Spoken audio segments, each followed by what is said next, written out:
Hello friends, ओम श्री गणेशाय नमः। जय श्री कृष्णा। आप सभी का स्वागत है आपके अपने यूट्यूब चैनल पर।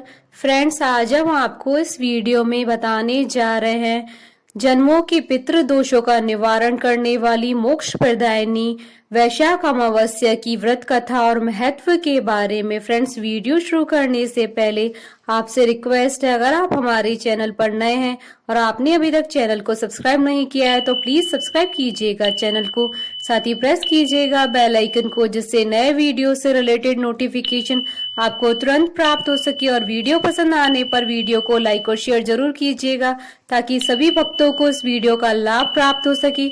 और कमेंट बॉक्स में जय श्री कृष्णा जरूर लिखिएगा। वैशाख मास हिंदू वर्ष का दूसरा महीना है। कृष्ण पक्ष के अंतिम दिन को अमावस्या कहा जाता है। वैशाख मास की अमावस्या कोटि गया के समान फल देने वाली होती है। इस दिन कुंभ सहित श्राद्ध व पिंड दान करने से जन्मों की पितृ दोषों से मुक्ति प्राप्त होती है। यह दिन धर्म, कर्म, स्नान, दान, तर्पण आदि के लिए बहुत शुभ माना जाता है। वैशाख अमावस्या को सतुआई अमावस्या के नाम से भी जाना जाता है। इस दिन सत्तू के दान करने का विशेष महत्व माना जाता है। वैशाख अमावस्या को शनि जयंती के रूप में भी लोग मनाते हैं। ऐसी मान्यता है कि त्रेता युग का आरंभ भी इसी माह में हुआ था, जिस कारण वैशाख अमावस्या का महत्व कई गुना बढ़ जाता है। वैशाख अमावस्या के दिन पूर्ण विधि विधान के साथ पूजा पाठ किया जाता है, जिससे भगवान प्रसन्न होकर अपने भक्तों के सभी कष्ट और दुख दूर करते हैं। आज के दिन व्रत करना बहुत ही शुभ फलदायी माना जाता है। वैशाख अमावस्या के दिन प्रातः काल ब्रह्म मुहूर्त में उठकर नित्य कर्म से निवृत्त होकर स्नान करें। गंगा, यमुना आदि नदियों में स्नान करने का बहुत महत्व माना गया है। पवित्र सरोवरों में भी स्नान किया जाता है। जो लोग गंगा स्नान करने में असमर्थ हैं, वो नहाने के पानी में गंगा जल डालकर स्नान कर सकते हैं। स्नान करने के पश्चात सूर्य देव को अर्घ्य दे और बहते हुए जल में तिल प्रवाहित करें।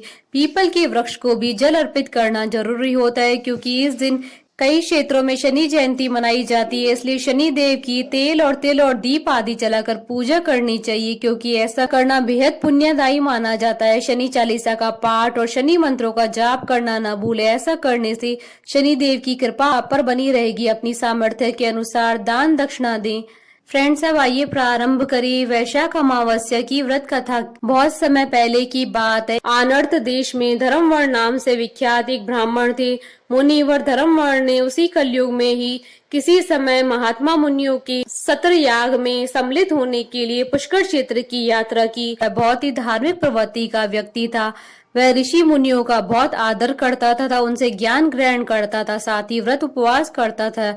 एक बार उसने किसी महात्मा के मुख से सुना था कि भगवान विष्णु का नाम इस कलयुग में स्मरण करने से जो पुण्य प्राप्त होता है और किसी भी अन्य कार्य से प्राप्त नहीं हो सकता है। जो पुण्य मनुष्य को अन्य युगों में जो पुण्य यज्ञ करने से प्राप्त होता है, उससे भी अधिक फल मनुष्य को आसानी से इस घोर कलयुग में भगवान नाम का स्मरण करने से प्राप्त हो जाता है। बस सन्यासियों की यह बात धर्मवर्ण के मन में घर कर गई और वह संसार से विमुख होकर विरक्त हो गया और उसने सन्यास ले लिया। धर्मवर्ण सन्यास लेकर इधर उधर भ्रमण करने लगा। एक दिन घूमते घूमते वह पितृलोक में जा पहुंचा। वहां उन्होंने कर्म से कष्ट पाते हुए पितरों को बड़ी भयंकर दशा में देखा। वह दौड़ते, रोते और गिरते पड़ते थे।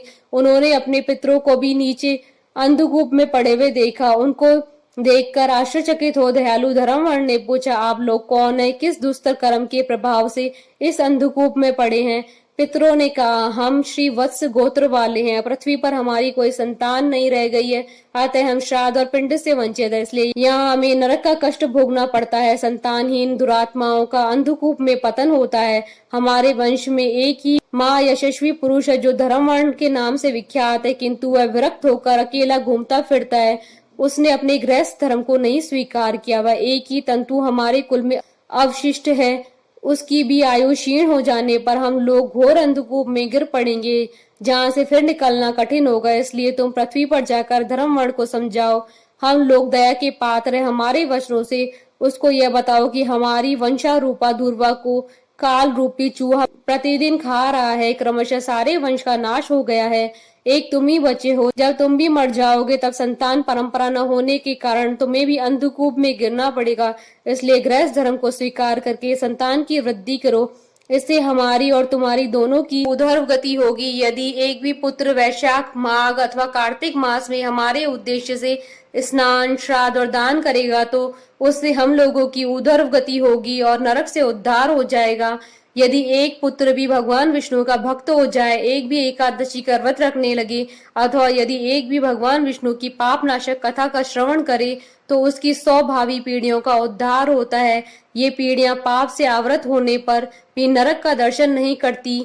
दया और धर्म से रहित उन बहुत से पुत्रों के जन्म से क्या लाभ है जो कुल में उत्पन्न होकर सर्वव्यापी भगवान नारायण की पूजा नहीं करते। इस प्रकार प्रिय वचनों द्वारा धर्म वर्ण को समझाकर तुम उसे विरक्तिपूर्ण ब्रह्मचर्य आश्रम से गृहस्थ आश्रम में प्रवेश करने की सलाह दो।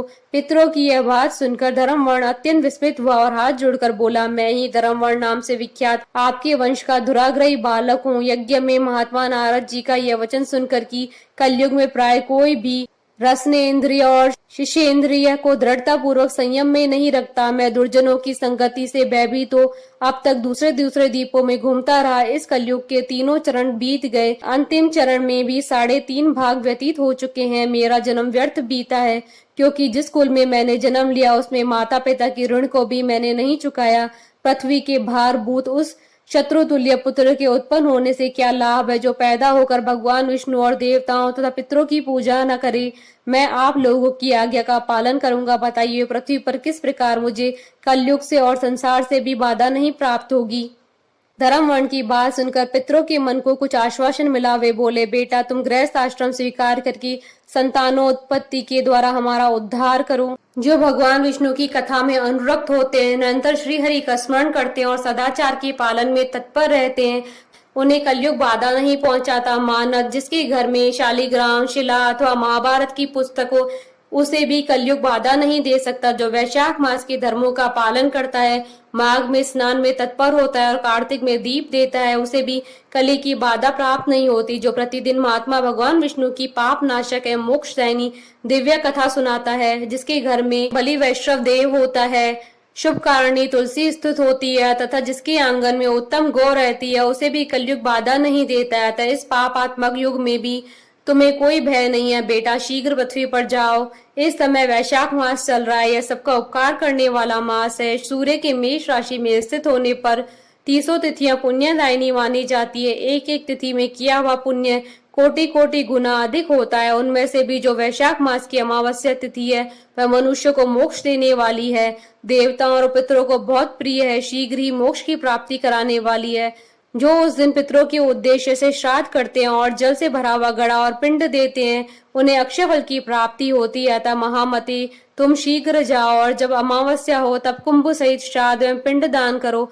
सबका उपकार करने के लिए गृहस्थ धर्म का आश्रय लो, धर्म अर्थ और काम से संतुष्ट हो, उत्तम संतान पाकर फिर मुनि व्रति से रहते हुए सुख पूर्वक दीप दीपांतरों में विचरण करो।